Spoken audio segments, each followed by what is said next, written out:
Hello students, स्वागत है आपका हमारे चैनल टेक स्टडी पर। आज हम इसमें वेल्डर थ्योरी सेमेस्टर 2 का एनसीवीटी एग्ज़ाम का एक क्वेश्चन पेपर सॉल्व करने वाले हैं। क्वेश्चन पेपर में टोटल आपके 50 क्वेश्चन हैं, तो आप 50 क्वेश्चन देखने के लिए वीडियो के अंतिम तक बने रहिए।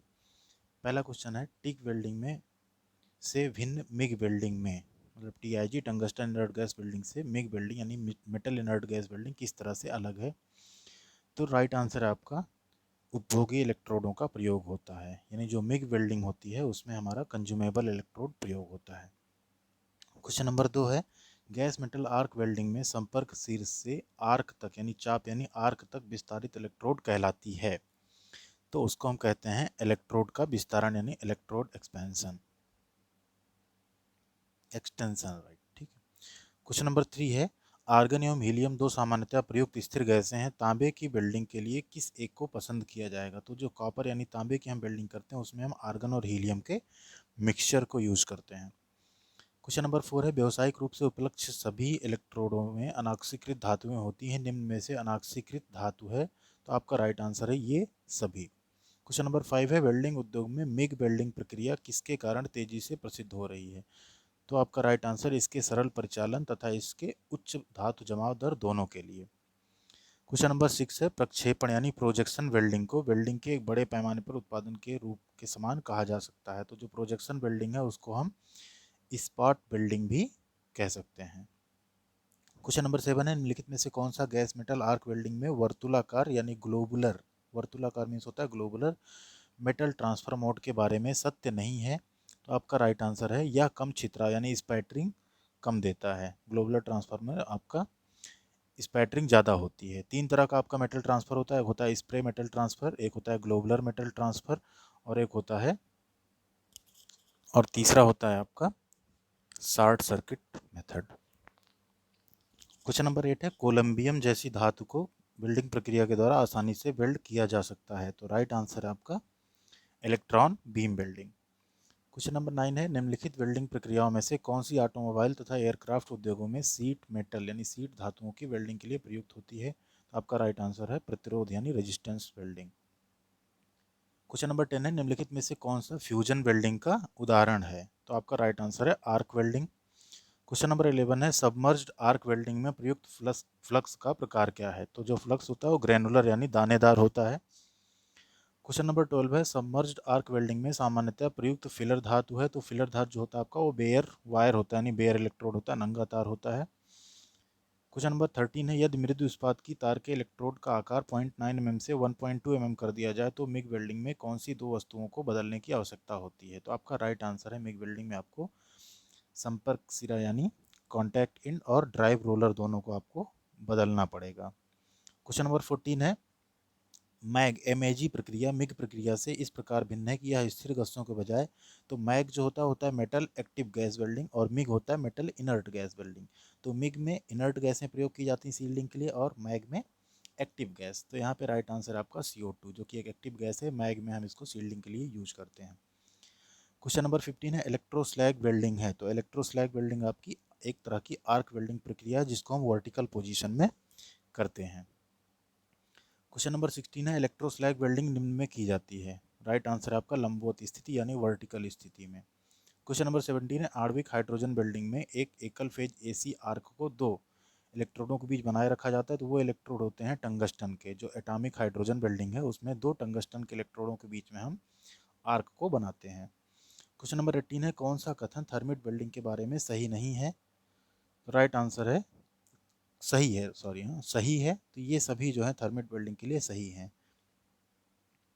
क्वेश्चन नंबर 19 है, स्टील मिश्र धातु है। तो स्टील जो है आयरन और कार्बन यानी लोहे और कार्बन की मिश्र धातु होती है। क्वेश्चन नंबर 20 है, वेल्ड की पोस्ट हीटिंग की जाती है। तो राइट आंसर आपका वेल्डिंग के तुरंत पश्चात। क्वेश्चन नंबर 21 है, देखिए वेल्ड किए हुए जोड़ से संबंधित पद पास क्या उल्लेखित करता है। पास मीन्स होता है आप कितनी बार वेल्ड कर रहे हैं। तो ये है जमाई गई वेल्ड बीड की प्रत्येक परत, जितनी परत आप वेल्ड करेंगे उतना उसको हम पास बोलते हैं, एक पास दो पास इस तरह से। क्वेश्चन नंबर 22 है, वेल्डिंग के समय निष्कासित किए गए धातु के कण कहलाते हैं। तो आपका राइट आंसर है स्पैटर। क्वेश्चन नंबर 23 एक निश्चित तापमान तक तापन की प्रक्रिया तथा तत्पश्चात धातु को कठोर बनाने के लिए ठंडा करना ऊष्मा उपचार की प्रक्रिया है जो कहलाती है। आपका राइट आंसर है टेम्परिंग। क्वेश्चन नंबर 24 है सबमर्ज्ड आर्क वेल्डिंग के लिए आर्क वोल्टेज को बढ़ाने हेतु किंतु अन्य सभी आयामों को समान बनाए रखने का क्या प्रभाव होगा। तो आपका राइट आंसर है वेल्ड बीट की चौड़ाई बढ़ जाएगी। क्वेश्चन नंबर 25 है कार्यशाला में वेल्डिंग के जोखिमों से बचाव के लिए क्या कदम उठाने चाहिए। तो राइट आंसर होगा आपका ये सभी। क्वेश्चन नंबर 26 है थर्मिट वेल्डिंग कार्य करने के लिए क्या प्रयोग करते हैं। तो आपका राइट आंसर होगा एल्यूमिनियम पाउडर और धातु का ऑक्साइड, इनके बीच एक ऊष्माक्षेपी रिएक्शन होता है, ऊष्माक्षेपी यानी जिसमें हमको ऊष्मा मिलती है उस प्रक्रिया के बाद यानी उस अभिक्रिया के बाद, एक्सोथर्मिक जिसको हम बोलते हैं। क्वेश्चन नंबर 27 है जोड़े जाने वाले वर्कपीसों में से एक का घूर्णन निम्न में चाहिए होता है। तो जो आपकी घर्षण वेल्डिंग होती है इसमें एक जॉब आपका एक सिरा आपका रोटेट करता रहता है। क्वेश्चन नंबर 28 है निकिल आधारित हार्ड केसिंग मिश्र धातुएं हैं। तो आपका राइट आंसर होगा संक्षारण एवं ऊष्मा के अत्यधिक प्रतिरोध होते हैं। जो निकिल आधारित धातुएं होती हैं वो जंग लगने का और ऊष्मा का अत्यधिक प्रतिरोधी होते हैं। क्वेश्चन नंबर 29 है उच्चतम प्रतिरोधकता तथा न्यूनतम संवाहकता वाली धातु है। राइट आंसर आपका टाइटेनियम। क्वेश्चन नंबर 30 है एक बेल्ट की जड़ पर यानी रूट पर बेकिंग सामग्री का उद्देश्य है। बेकिंग सामग्री का उद्देश्य होता है आपका पिघली हुई बेल्ट धातु को समर्थन देना, सपोर्ट करना। क्वेश्चन नंबर 31 है वेल्डिंग में वेल्ड की एक अनुप्रस्थ काट पर निर्धारित पिघली आधार धातु का क्षेत्रफल होता है। तो उसको हम बोलते हैं हीट अफेक्टेड जोन, ऊष्मा प्रभावित जोन या क्षेत्र। क्वेश्चन नंबर 32 है टिक वेल्डिंग में वेल्डर के द्वारा चलाया गया इलेक्ट्रोड है। तो राइट आंसर आपका टंगस्टन का भी बना हुआ होता है और उपभोग नहीं यानी कंज्यूम नहीं होता है। तो का और खा आपका दोनों सही है। क्वेश्चन नंबर 33 है जब एक एकल वी बट बेल्ट की जड़ को यानी रूट को दृष्टिगत रूप से निरीक्षित करते हैं उसकी निम्न जांच करनी चाहिए। तो आपका राइट आंसर है रूट पेनिट्रेशन यानी जड़ भेदन का अभाव, रूट पेनिट्रेशन में कमी तो नहीं है। क्वेश्चन नंबर 34 है वेल्ड किए हुए जोड़ में बर्न आ जाता है यदि root gap is too large यानी रूट गैप बहुत बड़ा हो तो उसमें बर्न आ जाता है। क्वेश्चन नंबर 35 है यदि एक बिल्डिंग इंस्पेक्टर व्यवहारिक मानकों द्वारा नियत न की गई एक प्रकार की त्रुटि का पता लगाता है तो उसे हम क्या करेंगे, बेल्ट को तभी अस्वीकार करना चाहिए यदि वह उसे हानिकारक मानता हो तो। क्वेश्चन नंबर 36 है यदि शक्ति की इकाई को वाट में प्रदर्शित किया जाता है निम्नलिखित में से कौन सा एक उचित संबंध है। तो राइट आंसर आपका शक्ति यानी watt is equal to ampere into volt यानी current into voltage.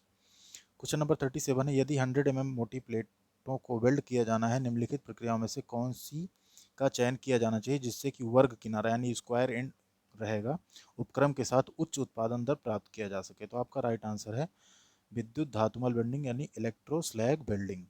Question number 38 है निम्नलिखित गैर विध्वंसक विधियों में से किसमें विद्युत आपूर्ति की आवश्यकता नहीं होती। तो आपका राइट आंसर है शुष्क सूक्ष्मदर्शी जांच, ड्राई माइक्रोस्कोपिक जो टेस्ट होता है उसमें हमको इलेक्ट्रिसिटी की आवश्यकता नहीं पड़ती है। क्वेश्चन नंबर 39 है इलेक्ट्रॉन बीम वेल्डिंग की सीमा है। आपका राइट आंसर ये सभी लिमिटेड महंगी भी होती है, हमको उसको निर्वात यानी वैक्यूम में करना होता है और बहुत ही हीट इफेक्टेड जोन बहुत कम होता है इसलिए वो बहुत जल्दी सॉलिड होता है जिससे पदार्थों में दरार भी आ सकती है। क्वेश्चन नंबर 40 है वेल्डिंग विकिरण से नेत्रों की सुरक्षा के लिए प्रयुक्त सुरक्षा उपकरण में समाविष्ट है। तो आपका राइट आंसर है फिल्टर प्लेटों के साथ वेल्डिंग हेलमेट। क्वेश्चन नंबर 41 है GMAW यानी गैस मेटल आर्क वेल्डिंग के लिए निम्नलिखित में से कौन से किसको धातु स्थानांतरण का एक प्रकार नहीं माना जाता। तो ये तीनों धातु स्थानांतरण के प्रकार हैं, शॉर्ट सर्किटिंग भी, स्प्रे भी और ग्लोबुलर भी। जो छोटी बूंद है ये आपका नहीं है इसमें से। क्वेश्चन नंबर 42 है मुख्य प्रकार के वेल्डिंग जोड़ हैं। तो आपका राइट आंसर है बट, लैप, कॉर्नर, टी जोड़ तथा एज जोड़। क्वेश्चन नंबर 43 है पाइपों की वेल्डिंग के लिए मुख्य स्थितियां हैं। तो आपका राइट आंसर है 1G, 2G, 5G and 6G। जी का मतलब होता है ग्रूव और F का मतलब होता है फिलेट।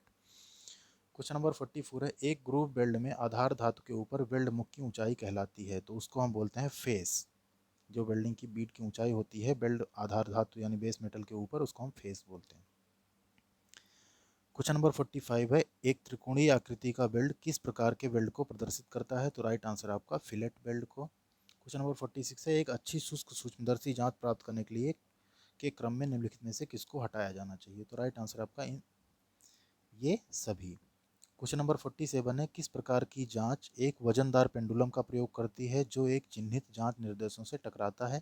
तो आपका राइट आंसर है 4P प्रभाव जांच यानी 4P जो टेस्ट होता है उसमें हम एक पेंडुलम को एक उस पर टकराते हैं लाके। क्वेश्चन नंबर 48 है, इलेक्ट्रॉन बीम वेल्डिंग में सरंध्रता के दोष को हटाने के लिए किसको समायोजित करना चाहिए? तो राइट आंसर आपका डिफ्लेक्शन को। क्वेश्चन नंबर 49 है, निम्नलिखित जांचों में से किस एक में ध्वनि तरंगों का प्रयोग किया जाता है? तो जो आपका अल्ट्रासोनिक जांच होता है इसमें हम ध्वनि तरंग यानी साउंड वेव्स का यूज करते हैं, जिससे हमको क्रैक या कुछ भी इंटरनल पता चलता है। क्वेश्चन नंबर 50 है, वेल्ड धातु को उसके जमाव के तुरंत पश्चात ही पीटने की क्रिया कहलाती है, तो उसको हम बोलते हैं पीनिंग। तो ये आपके 50 क्वेश्चन थे जो सेमेस्टर 2 के एग्जाम में वेल्डर थ्योरी में पूछे गए थे। इस बार के एग्जाम के लिए भी बहुत ही इंपॉर्टेंट क्वेश्चन हैं ये, इनको आप ज़रूर देखिए और इस चैनल को आप ज़रूर सब्सक्राइब कीजिए और भी बहुत सारे ITI की स्टडी की वीडियोज़ को पाने के लिए। Thank you.